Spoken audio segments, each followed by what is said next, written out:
Hello everyone, welcome to Any Assam. সকলোকে আমাৰ YouTube channel any আছামলৈ স্বাগতম জনাইছো। পোনপ্ৰথমতে আপোনালোক সকলোকে অহাকাইলৈ যি এডিআৰই গেট 3 ড্ৰাইভাৰ পোষ্ট আৰু গ্ৰেজুৱেট লেভেলৰ বাবে এক্সাম হ'বলৈ গৈ আছে, তাৰ বাবে সকলোকে শুভেচ্ছা জ্ঞাপন কৰিছো। আশা কৰিছো যাতে সকলোৰে এক্সাম ভাল হ'ব। আৰু আজিৰ ভিডিঅ'টোত আমি অহাকাইলৈ হ'বলগীয়া পৰীক্ষাৰ কিছুমান মেথছৰ শ্বৰ্ট ট্ৰিক্স আৰু কিছুমান ইম্পৰ্টেণ্ট কুৱেশ্যন এনচাৰ লৈ আহিছো। আপোনালোকৰ বাবে এই ভিডিঅ'টো খুবেই ইম্পৰ্টেণ্ট। আশা কৰোঁ সকলোৱে ভিডিঅ'টো চাই ভাল পাব। আৰু আজি আমি ভিডিঅ'টোলৈ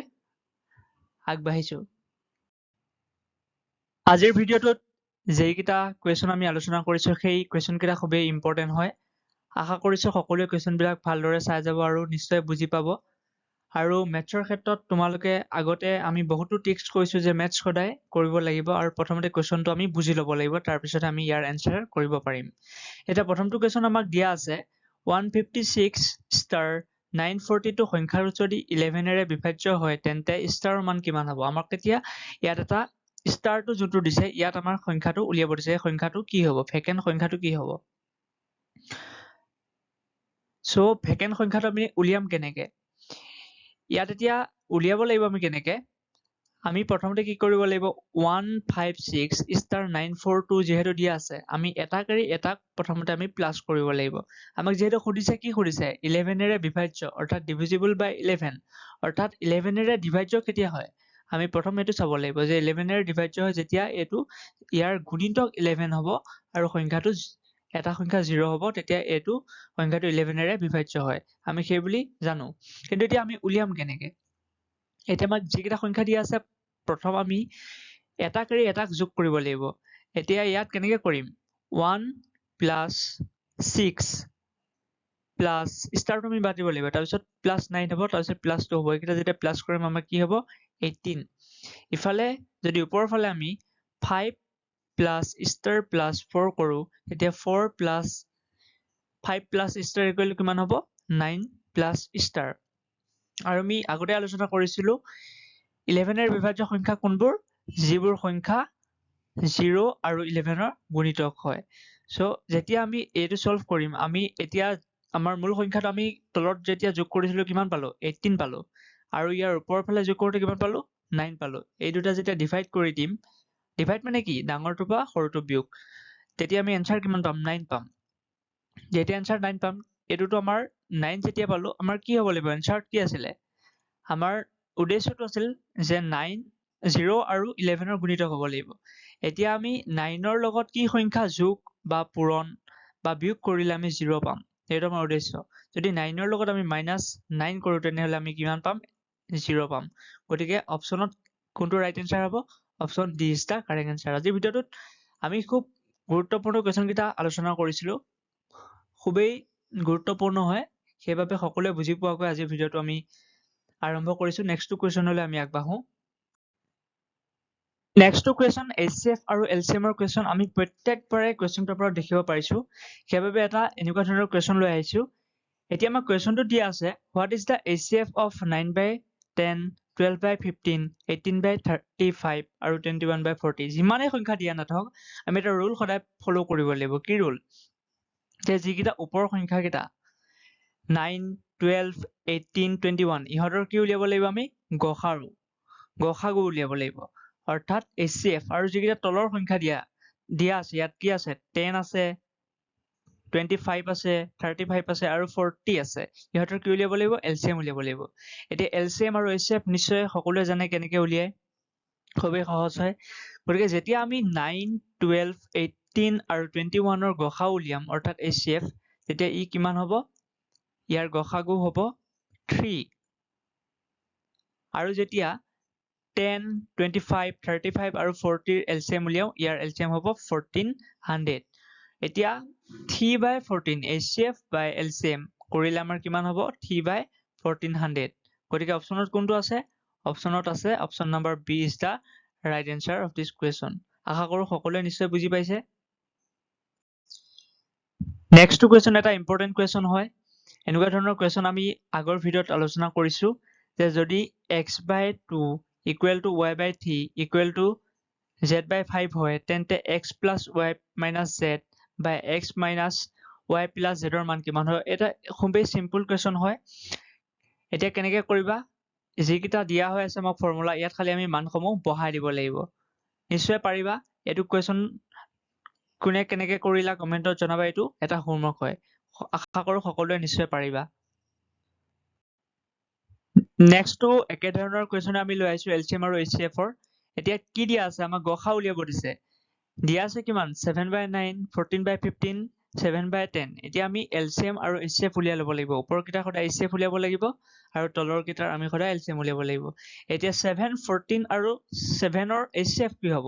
ইয়াৰ গসা কিহে হৰণ যায় ইয়াৰ কিহে হ'ব গোটেই কিটাকে 7 ৰে যায় আৰু 9 15 আৰু 10 ক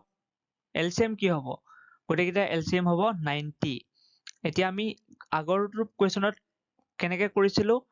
HCF by LCM দুইটা যদি কৰো কি হ'ব আমাৰ ৰাইট এনসাৰটো 7 by 90 গতিকে অপচন বি টো কাৰেক্ট এনসাৰ হ'ব এই কোৱেশ্চনৰ নেক্সট এনেকুৱা ধৰণৰ কোৱেশ্চন আগৰ ভিডিঅ'বিলাকত আমি আলোচনা কৰিছিলো আৰু আগৰ যি এডিআৰই গেট 3 আৰু ড্ৰাইভাৰ পোষ্ট গেট 4 সকলো এক্সামতে এনেকুৱা ধৰণৰ কোৱেশ্চন আহে যোৱা এক্সামবোৰতো এনেকুৱা ধৰণৰ কোৱেশ্চন আহিছে এটা কমন কোৱেশ্চন হয় যে আমাক কোৱেশ্চনটো কি সুধিছে স্কুটাৰ চলাই যোৱা এজন ব্যক্তিয়ে প্ৰতি ছেকেণ্ডত 5 মিটাৰ বেগত গতিত 5 মিটাৰ বেগৰ গতিত 3 ঘণ্টা 20 মিনিটত কিমান কিলোমিটাৰ কভাৰ কৰিব পাৰে অৰ্থাৎ how many kilometres will a person riding a scooter cover in 3 hours 20 minutes at a speed of 5 meter per second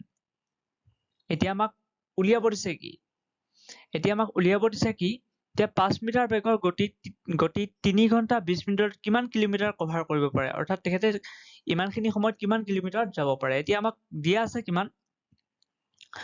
5 metre per second এতিয়া আমাক উলিয়াব দিছে কিহত আমাক কিলোমিটাৰত উলিয়াব দিছে যেতিয়া আমি কিলোমিটাৰ পাৰ আৱাৰত উলিয়াব দিছে আমি এটা কথা মনত ৰাখিব লাগিব এটা ফৰ্মুলা আছে কিলোমিটাৰ পাৰ আৱাৰত যদি আমাক উলিয়াব দিয়ে তেতিয়াহ'লে আমি 18 by 5 ৰ লগত যিমান উলিয়াব দিয়ে সেইটো সংখ্যা মাল্টিপ্লাই কৰিব লাগিব 5 মিটাৰ উলিয়াব দিছে হয় সো এতিয়া আমি কি কৰিম 18 by 5 into 5 কৰিলে কি হ'ব 5 5 কাটা যাব 5 5 কাটা যাব আমাৰ কি থাকিব 18 হ'ব 18 কিলোমিটাৰ পাৰ আৱাৰ ওলাল এতিয়া আমাক দিয়া আছে কিমান 3 ঘণ্টা 20 মিনিট 3 ঘণ্টা 20 মিনিট 3 ঘণ্টা 20 মিনিটৰ আমি এতিয়া কিমান উলিয়াব লাগিব কিলোমিটাৰ পাৰ আৱাৰত উলিয়াব লাগিব এতিয়া কেনেকৈ উলিয়াম 3 ঘণ্টা আমি এঘণ্টাটো উলিয়াই ললো এঘণ্টাত কিমান থাকে 18 থাকে 3 ঘণ্টা হলে কি হ'ব 18 into 3 equal to 54 কিলোমিটাৰ এতিয়া আমি 20 মিনিটৰ কাৰণে উলিয়াব লাগিব এতিয়া 20 মিনিট এঘণ্টাত কেইটা 20 মিনিট থাকে 3টা থাকে সো কিমান হ'ব 1/3 হ'ব 1/3 হ'ব সো 1/3 আমি উলিয়ালো এবাৰ কি উলিয়ালো আমি কিলোমিটাৰ পাৰ আৱাৰত 18 উলিয়াইছিলো এতিয়া 18 বাই যদি 3 কৰো ইয়াৰ 3ৰে যদি আমি হৰণ কৰো তেতিয়া ৰাইট এনসাৰ কিমান ওলাব 6 আৰু আমাক সুধিছে কি মুঠতে কিমান কভাৰ কৰিব কিমান হাউ মেনি কিলোমিটাৰছ কভাৰ সো আমাৰ 54 প্লাস 6 যদি কৰো দুইটা কৰিলে আমাৰ কিমান কিলোমিটাৰ হ'ব অপচন বি অৰ্থাৎ 60 kilometre is the right answer আশা কৰো নিশ্চয় সকলোৱে বুজি পাইছে এনেকুৱা ধৰণৰ কোৱেশ্চন যোৱাবাৰ পৰীক্ষাটো অহা দেখা গৈছিল আৰু এনেকুৱা ধৰণৰ কোৱেশ্চনবিলাক খুবেই ইম্পৰ্টেণ্ট হয় কনচেপ্টৰ কোৱেশ্চন হয় এটা ফৰ্মুলা খালি আমি ইউজ কৰিব লাগে আৰু বাৰে বাৰে আমি কৈছো যে সদায় মেথছ বা ৰিজনিং কোৱেশ্চন কৰোতে সদায় কোৱেশ্চনটো ভালদৰে পঢ়ি ল'ব লাগে যে কি দিয়া আছে কোৱেশ্চনটো কি সুধিবলৈ চেষ্টা কৰিছে সো সেইটো এটা খুব ইম্পৰ্টেণ্ট হয় নেক্সট কোৱেশ্চন এটা সিম্পল ট্ৰিগোনোমেট্ৰিৰ কোৱেশ্চন হয় যে ইয়াত কৈছে যে এটা সমকোণী ত্ৰিভুজৰ বি কোণ সমকোণ বি কোণটো আমি এটা সমকোণী ত্ৰিভুজ ইয়াত ড্ৰ কৰি দিছো বি কোণটো সমকোণ বুলি কৈছে অৰ্থাৎ আমি এটা সমকোণী ত্ৰিভুজ কিমান ডিগ্ৰী থাকে 90 ডিগ্ৰী হয় এতিয়া আমি বি কোণটো সমকোণ বুলি কৈছে 90 ডিগ্ৰী অৰ্থাৎ বি কোণটো হৈছে বি এংগলটো 90 ডিগ্ৰী এতিয়া বি এ আৰু চি এইটো এটা হৈছে সমকোণী ত্ৰিভুজ এইটো এটা সমকোণী ত্ৰিভুজ ইয়াত আমাৰ কি কৈছে এ কোণতকৈ চি কোণ 30 ডিগ্ৰী বেছি এংগল এ টো অৰ্থাৎ এ কোণতকৈ চি কোণ 30 ডিগ্ৰী বেছি অৰ্থাৎ এংগল এ টো আমি ধৰি ললো কিমান x বুলি আমি ধৰি ললো let the angle A is x আমাক কৈছে C is 30 degree greater than angle A C টো কিমান ডিগ্ৰী বেছি 30 ডিগ্ৰী বেছি অৰ্থাৎ চি টো কিমান হ'ব চি টো হ'ব x প্লাস 30 ডিগ্ৰী এতিয়া আমি আমাক উলিয়াব দিছে কি আমাক উলিয়াব দিছে এংগল এ টো কিমান হ'ব এংগল এ টো উলিয়াব দিছে এংগল এ টো উলিয়ালে আমি এংগল চি টো নিশ্চয় পাৰিম সো এতিয়া আমি সকলোৱে জানো ত্ৰিভুজৰ তিনটা কোণৰ সমষ্টি কিমান তিনটা কোণৰ সমষ্টি হৈছে 180 ডিগ্ৰী অৰ্থাৎ a plus b plus c equal to 180 degree আমি সকলোৱে জানো যেতিয়া আমি ফৰ্মুলাত a ৰ মান a ৰ আমি ধৰি ললো x আৰু b ৰ মান কিমান আছিলে b 90 ডিগ্ৰী আছে আৰু c যদি x plus 30 equal to আমি বহুৱাই দিও তেনেহলে আমি ৰাইট আনসাৰ কি পাম নিশ্চয় পাৰিবা তোমালোকে ৰাইট আনসাৰটো এতিয়াই কৈ নিদিও কমেন্টত তোমালোকে জনাই দিবা যে এই কোৱেশ্চনটোৰ ৰাইট আনসাৰ কি হ'ব নেক্সট কোৱেশ্চন যে abc ত্ৰিভুজৰ BC বাহুৰ সমান্তৰালকৈ DE এডাল ৰেখা AD equal to 2 cm, AB equal to 5 cm আৰু কি দিয়া হৈ আছে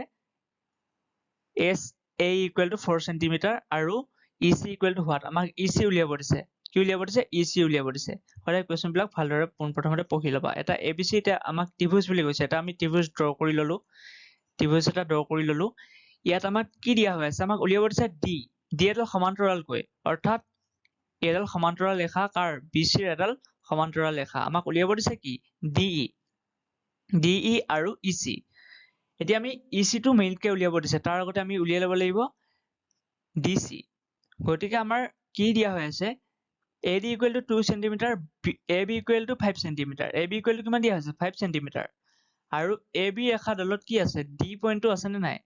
আমি এতিয়া গম পালো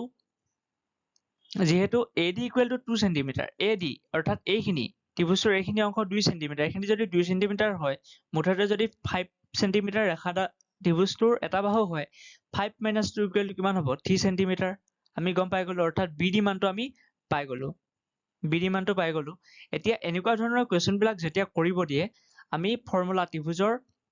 এটা ফৰ্মুলা আছে আমি এই ত্ৰিভুজটোৰ পৰা আমি এটো বুজাই দিছো কিমান হ'ব AD by BD equal to AE by EC আমাক যেহেতু এটো উলিয়াব দিছে এতিয়া আমাৰ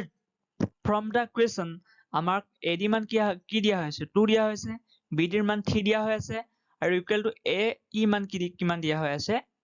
4 দিয়া হৈছে আমাৰ AE মানটো কোৱেশ্চনতে দিয়া হৈছে যে 4 cm এতিয়া আমি উলিয়াব লাগে কি EC এতিয়া আমি যেতিয়া এখিনি কোৱেশ্চনটো সলভ কৰিম এই ফৰ্মুলাটো আমি ইউজ কৰিম এই ফৰ্মুলাটো ইউজ কৰি দিলে 2 by 3 equal to 4 by EC into 2 equal to 12 so EC মান কিমান ওলাব 6 cm এটো সিম্পল হয় সো এনেকুৱা ধৰণৰ কোৱেশ্চন যোৱা পৰীক্ষাটো অহা দেখা পোৱা গৈছে আৰু এনেকুৱা ধৰণৰ কোৱেশ্চনবোৰ অতি সহজতে কৰিব পাৰি খালি অলপ আমি কোৱেশ্চনটো ভালদৰে পঢ়ি চাব লাগে আৰু অলপ প্ৰেক্টিস কৰিব লাগে আশা কৰো এইটো কোৱেশ্চন তোমালোকে ভালদৰে বুজি পাইছা নেক্সট কোৱেশ্চন দেখাত খুব জটিল লাগে যে কোৱেশ্চনটো টান হ'ব নেকি দেখুতে এনেকুৱা আমাক লাগে মেথছৰ কিন্তু মেথছৰ যেতিয়া আমি ডিপলি সোমাই যাও মেথছটোত তেতিয়া হলে আমি কোৱেশ্চনটো ভালদৰে কৰিব পাৰো গতিকে মেথছৰ এটো এটা ট্ৰিক্স হয় যে মেথছত আমি সদায় কোৱেশ্চনটো ভালদৰে পঢ়িব লাগিব আৰু বুজিব লাগিব সৰু ট্ৰিক্স কিছুমান সোমাই থাকে সো আমি যদি সেইটো বুজি পাও তেনেহলে আমি অটোমেটিক্যালি সলভ কৰি দিব পাৰো সো কোৱেশ্চনটো দিয়া আছে যে এটা শ্ৰেণীৰ 80 জন ছাত্ৰ ছাত্ৰী উত্তীৰ্ণ হল আৰু বাকি অনুত্তীৰ্ণ হল যদি 80% অনুত্তীৰ্ণ হয় তেন্তে শ্ৰেণীটোৰ মুঠ ছাত্ৰ ছাত্ৰী কিমান যদি আমি ইয়াত দিয়া হৈছে 80% কিমান 80% ফেইল বুলি কৈছে 80% ফেইল হৈছে এতিয়া আমাৰ পাস কিমান হ'ব 80% যদি পাস ফেইল হয় তেনেহলে আমাৰ 100 ৰ ভিতৰত 20% পাস কৰিব এতিয়া আমাৰ দিয়া আছে কি 20% মানে কি হল 20% মানে 80 ওকে গতিকে 1% কিমান হ'ব 1% আমি কেনেকৈ উলিয়াম 80 by 20 গতিকে এইকেইটা সলভ কৰিম যদি কিমান পাম 4 গতিকে আমাৰ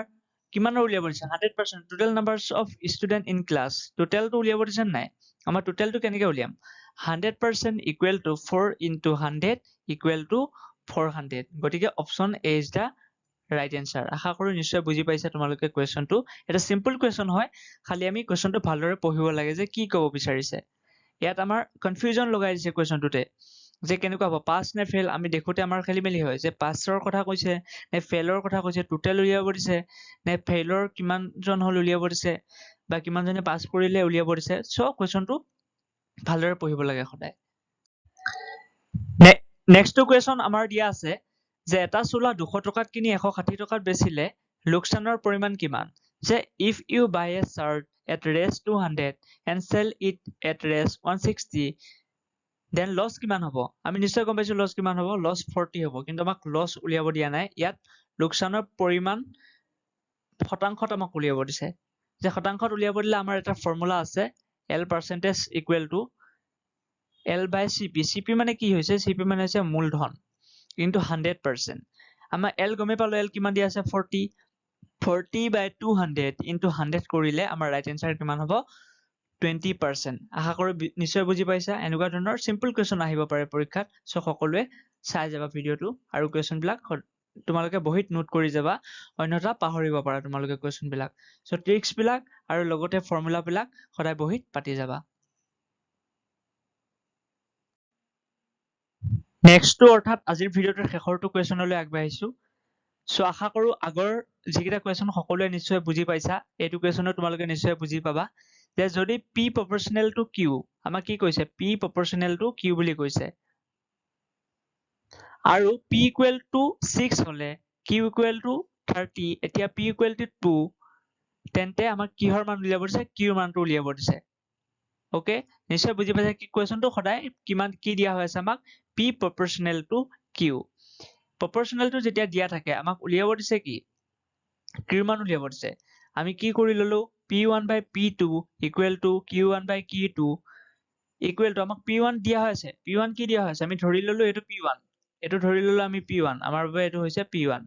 সো P1 আমাক দিয়া হৈছে কিমান দিয়া হৈছে 6 P1 দিয়া হৈছে আমাক 6 আৰু Q1 দিয়া হৈছে কিমান Q1 দিয়া হৈছে আমাক 30 আমি কোৱেশ্চনটোতে আমাক দিয়া হৈছে কোনটো কিমান আমাক উলিয়াব দিছে কি Q2 গতিকে আমি পাতিলো 6 by 2 যেহেতু P2 ৰ মান দিয়া হৈছে কিমান 2 6 by 2 equal to 30 by Q2 এতিয়া আমি যেতিয়া এখিনি বৰ্জ্য পূৰণ কৰিম এখিনি যেতিয়া বৰ্জ্য পূৰণ কৰিম তেতিয়া আমি কিমান পাম এখিনি যেতিয়া বৰ্জ্য পূৰণ কৰিম এতিয়া আমি পাম 10 গতিকে অপচন সি টো ৰাইট এনসাৰ হ'ব অপচন সি কিমান দিয়া হৈছে 10 আমাক প্ৰথমতে কোৱেশ্চনটো পঢ়ি লবা যে কি দিয়া হৈছে P equal to 6 দিয়া হৈছে Q equal to 30 দিয়া হৈ আছে P equal to 2 দিয়া হৈ আছে আৰু Q equal to আমাক উলিয়াব দিছে আমি ধৰি ললো কি P1 P2 Q1 Q2 অৰ্থাৎ Q2 আমাক উলিয়াব দিছে কিন্তু কোৱেশ্চনটোত কি দিয়া হৈছে P proportional to Q বুলি দিয়া হৈ আছে সো আশা কৰো এই কোৱেশ্চনটো তোমালোকে নিশ্চয় বুজি পাইছা আৰু সকলোৱে শেষলৈকে ভিডিওটো চোৱাৰ বাবে সকলোকে ধন্যবাদ জনাইছো আৰু যিসকলে আমাৰ চেনেলৰ নোটছসমূহ লাভ কৰিব বিচৰা তেওঁলোকে আমাৰ ভিডিওটোৰ ডেসক্ৰিপচনত চেনেলৰ টেলিগ্ৰাম লিংক দিয়া আছে তাত সকলোৱে জয়েন কৰিব পাৰা আৰু আশা কৰিছো সকলোৱে ভিডিওটো চাই নিশ্চয় ভাল পাইছা আৰু